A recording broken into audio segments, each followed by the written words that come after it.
Hey, bonjour à toi, j'espère que tu vas bien. Bienvenue dans cette nouvelle vidéo YouTube. Aujourd'hui, on va voir ensemble si lorsque l'on investit dans l'immobilier, que ce soit pour l'achat de sa résidence principale ou tout simplement pour un investissement locatif, si il est plus intéressant d'acheter seul ou à plusieurs. Si c'est une question que tu te poses et j'en suis sûr, je t'invite à rester jusqu'à la fin de cette vidéo parce que je vais te la diviser en 3 parties et chaque partie est très importante. Je te retrouve juste après l'introduction et je te souhaite un très bon visionnage. Comme tu l'as vu en introduction, aujourd'hui on va voir si lorsque l'on achète de l'immobilier, il est plus intéressant d'acheter seul ou d'acheter à plusieurs. En effet, quotidiennement, on a des clients qui nous posent la question en nous disant « Est-ce que vous pensez que je dois investir avec mon conjoint? Est-ce que vous pensez que c'est une bonne idée d'investir avec quelqu'un de ma famille ou avec un ami? Ou est-ce que tout simplement, est-ce que je dois le faire seul ?» Et aujourd'hui, on a la réponse, du moins, comme je le dis toujours, on a l'explication que l'on donne aux gens et derrière, c'est vous qui allez trouver la réponse et vous allez voir qu'en fait, elle est évidente et qu'elle s'adapte en fonction de ce que vous souhaitez. Dans cette vidéo, je vais donc t'expliquer les 3 raisonnements que tu peux avoir pour qu'à la fin tu puisses en faire le mixte et donc te dire est-ce que j'y vais ou est-ce que je n'y vais pas. Alors dans la première partie, c'est simple, je voudrais d'abord faire juste un simple rappel disant qu'en fait beaucoup de personnes ont peur de l'association et en fait, c'est tout l'inverse, c'est-à-dire qu'une association bien maîtrisée est au contraire une très bonne association parce que beaucoup de personnes font l'erreur de se dire je n'ai pas les moyens d'acheter seul ou c'est un projet que j'ai envie de mener, que je rêve de mener avec telle personne, sauf que si demain on se sépare, c'est dommage parce que j'avais peut-être emprunté 250 000 € et en fait j'ai perdu mes 250 000 €. Sauf que si cette personne est convaincue dès le début que sa quotité, c'est-à-dire que la part qu'elle a empruntée n'est pas de 250 000 mais que son enrichissement réel est par exemple sur la moitié, si ça a été 50-50, et bien là en fait c'est différent. Et si jamais un jour l'association venait à se casser, et bien en fait on se retrouve dans une situation où là cette fois-ci, et bien on se dit l'association s'est cassée mais ça n'empêche à rien à ce que j'étais en train de créer et donc au final je reste dans une situation où j'ai quand même pu grandir grâce à cette personne. Certes ça n'a pas duré autant de temps que je le souhaitais mais grâce à elle j'ai quand même pu grandir et j'ai pu continuer d'accélérer et de monter en puissance. Donc ça c'est vraiment le point essentiel à retenir, c'est que il se peut que dans certaines situations la banque dise tout seul je vous prête 150, si vous êtes à 2 je vous prête 400, et bien c'est une belle opportunité puisque grâce à ça tu as pu augmenter ta quotité de 50 000 €.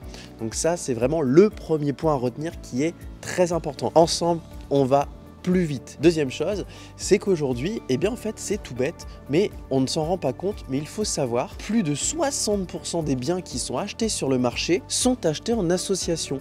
Et oui, aujourd'hui, on a plus de 60% des biens qui sont achetés en association. Alors bien évidemment, bien souvent par des partenaires de PACS ou par des couples tout simplement qui sont mariés. Mais bien évidemment, on a aussi énormément d'associations qui sont faites avec des membres de la famille, qui sont faites avec des amis, qui sont faites avec des collègues de travail. Et donc aujourd'hui, on peut se dire à un moment que si plus de la moitié des gens sont prêts à s'associer, c'est qu'à un moment, il y a en effet un intérêt. Et j'étais le premier à te le dire dans une précédente vidéo, c'est que moi-même au début, je voulais tout faire moi-même, je ne voulais rien déléguer, je voulais tout gérer moi-même et grandir tout seul et ne pas m'associer à rien du tout. Et c'est vraiment au moment où j'ai commencé à m'associer qu'en fait mon patrimoine a vraiment explosé en valeur parce que comme on revient dans l'idée de la première partie, c'est que justement j'étais capable d'aller chercher des quotités supérieures à ce que j'aurais pu aller chercher tout seul et également parce que comme j'aime le dire, c'est bien d'en avoir dans la tête, mais il y en a toujours plus dans 2 voire dans 3 têtes que dans une seule. Enfin,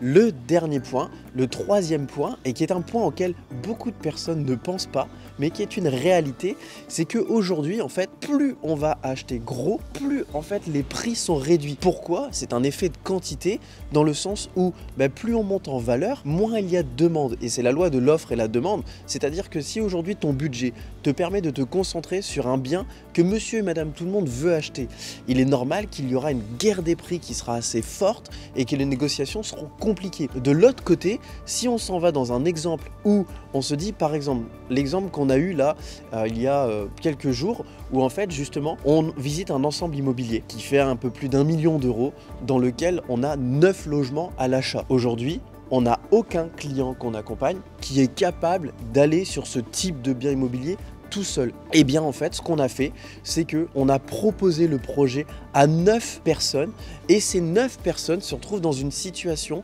où quand elles auraient acheté le bien toute seule pour 1 million d'euros, le bien aujourd'hui ressort pour 850 000 euros. Et là, on se retrouve dans une situation où l'effet de négociation a été très impactant parce qu'on se retrouvait avec un vendeur où on lui disait voilà, vous voyez tout ce qu'on était prêt à acheter à l'unité, nous en fait on l'a acheté d'un coup, ce qui fait qu'au lieu de faire 9 ventes différentes, de suivre 9 vendeurs et en fait de faire 9 fois le travail, et bien avec nous vous ne l'avez fait qu'une seule fois et en échange, et bien vous nous avez récompensé avec une négociation plus importante. Alors certes en effet vous avez fait un sacrifice d'une certaine somme, mais en échange votre temps vaut beaucoup plus que cette somme d'argent que vous avez économisée. Et c'est vraiment le point sur lequel je voudrais t'amener pour conclure. Et comme je le disais, moi je suis là pour te conseiller, je suis là pour derrière te donner des informations et c'est toi qui les interprètes comme tu le veux, qui les adapte en fonction de ta situation.